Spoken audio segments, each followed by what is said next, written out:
Hello students, let's have some fun learning about growing up as boys and girls.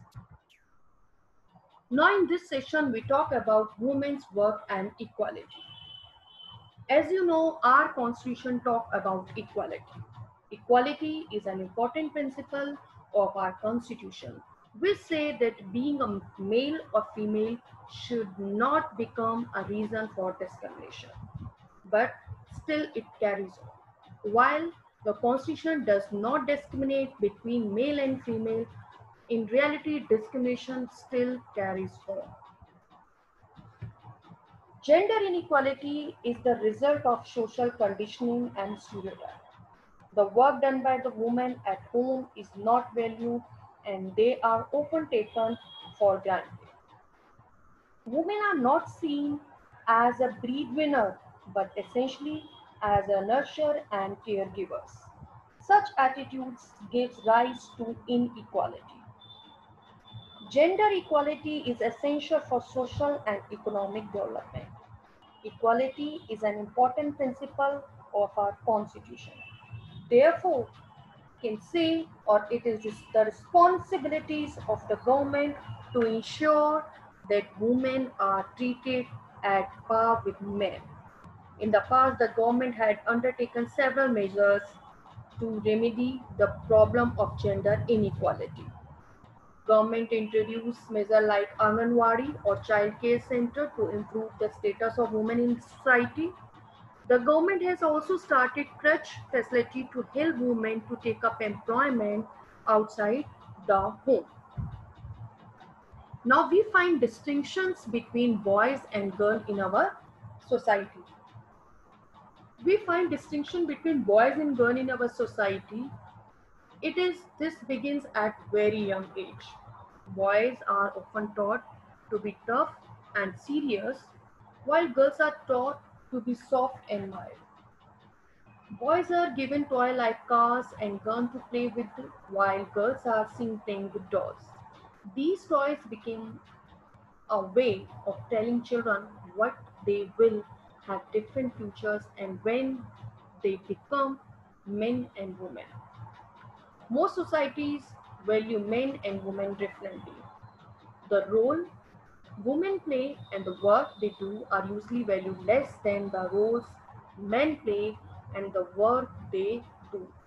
This clears the fact that men and women don't have the same status. Even if we talk about women health, so in rural area, women health are also ignored. If woman is a housewife, it is often said that she does not work, but the reality is that it is always the woman who bears the main responsibility for housework and caregiving tasks like looking after the family. As she does not earn money by doing these tasks, her work is not recognized.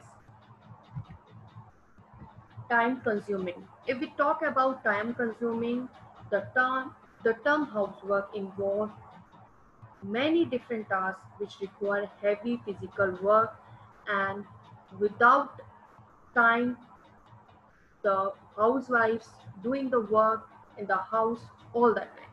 In both rural and urban area, women and girls carry heavy load of firewood or carrying water, etc. Housework is also involves washing clothes, cleaning, sweeping, cooking foods, etc. for the family. All these works are very tough. Still, women do them every day. They don't complain and show any anguish on their face and not demand for salary, not demand for holiday. The work of women is time consuming too. They don't have much time for leisure. Many women now they work both inside and outside the home, which we have already explained as a double burden. This is often referred to as the double burden. Women bear this double burden very skillfully and efficiently.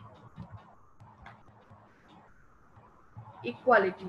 As we have already told you, equality is a important principle of our constitution. We say that we should not discriminate the people on the basis of their caste, color, gender, place of birth. But it is still carry on the society because we discriminate the people on the basis of their gender. The government is therefore very much need to take some measures, positive measure and positive measures to improve the situation. The government has set up Anganwadi child care center and crutches facility to help the women, those who are doing house outside the home. I hope you like my video. Thank you.